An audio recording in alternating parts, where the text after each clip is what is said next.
बिस्मिल्लाहिर्रहमानिर्रहीम। हज़रत सल्लल्लाहु अलैहि वसल्लम ने फ़रमाया, जो कोई ईमान रख कर और सवाब की नीयत से किसी मुसलमान के जनाजे के साथ जाए और नमाज और दफन से फ़रागत होने तक उसके साथ रहे तो वो 2 क़िरात सवाब लेकर लौटेगा। हर क़िरात इतना बड़ा होगा जैसे उहद का पहाड़।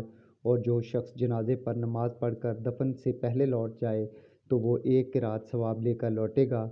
रूह के साथ इस हदीस को उस्मान मौज़न ने भी रवायत किया है।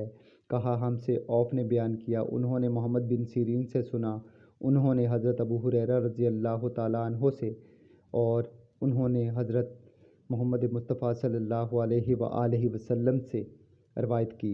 सही बुखारी हदीस नंबर 47। अल्लाह ताला से दुआ है, अल्लाह ताला कुरान मजीद और अहादीस नबवी सल्लल्लाहु अलैहि वसल्लम पर अमल पैरा होने की तौफ़ीक़ अता फ़रमाए। आमीन।